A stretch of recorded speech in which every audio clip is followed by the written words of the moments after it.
नमस्कार, आप देख रहे हैं इंडिया न्यूज मध्य प्रदेश छत्तीसगढ़ और मैं हूं आपके साथ शुभेंदु सिंह। कोरोना काल में गैजेट्स के ऊपर बच्चों से लेकर बड़ों की निर्भरता अब बढ़ चुकी है। बच्चे पढ़ाई के बहाने फोन लेते हैं, थोड़ी देर गेम खेलने लगते हैं।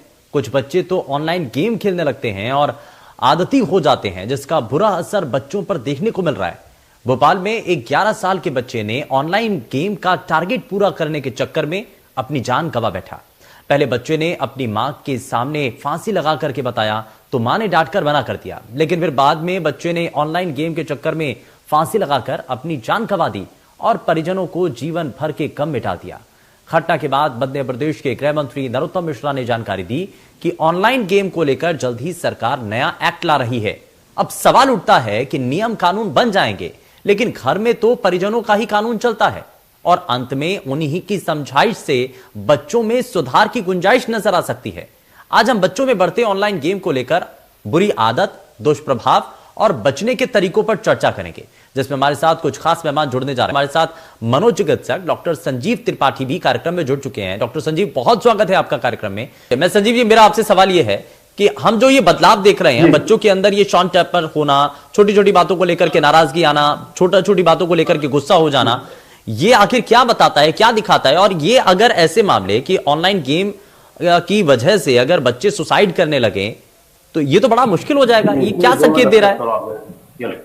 जी बिल्कुल बिल्कुल। आपने बच्चों में बहुत सारे व्यवहारिक परिवर्तन आ रहे हैं। बच्चों का जो एक्सपोजर आजकल जो सोशल मीडिया पर या मोबाइल गेमिंग पर जो हुआ है, उसकी वजह से बच्चों में बहुत सारे इमोशनल चेंजेस आ रहे हैं।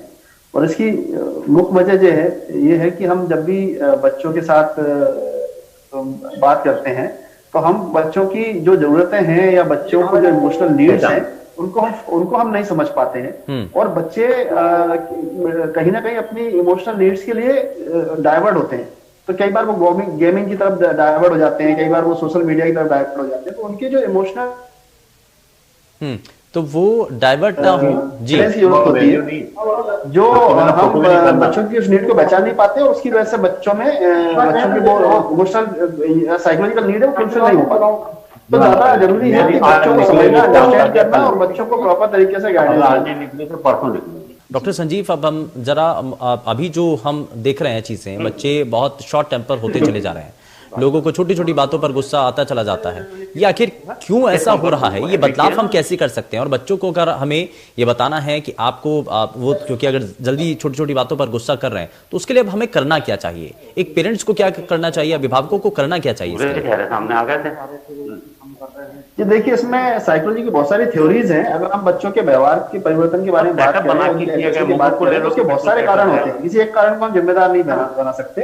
कई बार मॉडलिंग होती है बच्चों की, बच्चे सीखते हैं, पेरेंट्स से सीखते हैं, तो उसकी वजह से ये प्रॉब्लम आती है। या फिर अगर हम फोकस करें कि ये अभी जो मोबाइल की जो एडिक्शन है उस पर अगर हम बात करें तो मोबाइल एडिक्शन में भी आप देखेंगे कि एडिक्शन में जो चेंजेस आते हैं, किसी को भी किसी तरह का एडिक्शन हो, चाहे वो किसी तरह के ड्रग अब्यूज में है या किसी तरह के अल्कोहल अब्यूज में है, उसमें वही सारे चेंजेस आते हैं जो मोबाइल की गेमिंग में या मोबाइल एडिक्शन में आते हैं। आजकल में आप देखेंगे कि जरूरत पड़ती है, मतलब मोबाइल एडिक्शन बढ़ गया है कि उसको इतना मुश्किल हो जाता है। उसके के साथ अगर ऐसे गैजेट्स के आदि अगर बच्चे हो रहे हैं तो उसका बड़ा बुरा इम्पैक्ट पड़ रहा है और बड़ी गलत तरीके से बच्चों को यहाँ पर कई बार ऐसा परेशानियां उनके सामने बन जाती हैं। ज़्यादा देर तक अगर इंटरनेट बच्चे यूज़ करते हैं तो उनकी एकाग्रता में कमी आती है।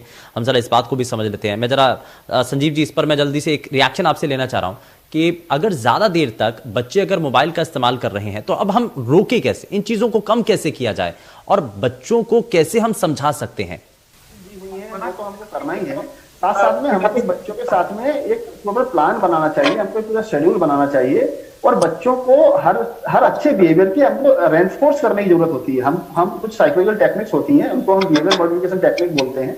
आप बिहेवियर मॉडिफिकेशन टेक्निक को इस्तेमाल करके बच्चों के साथ में बच्चों के व्यवहार में बहुत सारे परिवर्तन ला सकते हैं। तो बच्चों का एक सिस्टम बनाइए, एक स्ट्रक्चर प्रॉपर एक चार्ट बनाइए, उसमें उनका शेड्यूल होना चाहिए। उनसे आप चलिए, बहुत शुक्रिया सभी खास मेहमानों का हमारे साथ कार्यक्रम में जुड़ने के लिए। लेकिन ऑनलाइन गेम्स अगर बचपन से ही बच्चों को ये आदत पड़ जाती है तो बड़ा मुश्किल हो जाता है बच्चों के लिए और साथ ही साथ पेरेंट्स के लिए भी। लेकिन आपको समझने की जरूरत है, आपको ये समझने की जरूरत है कि बच्चा अगर बहुत देर तक मोबाइल में अगर इन्वॉल्व रहता है, बहुत समय तक बच्चा मोबाइल में काम करता रहता है, चाहे ऑनलाइन क्लासेस की वजह से या फिर किसी भी तरीके का गेम खेलता है, तो आपको यहां पर सजग होने की जरूरत है। आपको बच्चों के साथ उसका दोस्त बनकर के रहने की भी जरूरत है, क्योंकि आपको अपना समय भी कुछ समय बच्चों को देने की जरूरत है। पेशकश में फिलहाल के लिए बस उतना ही।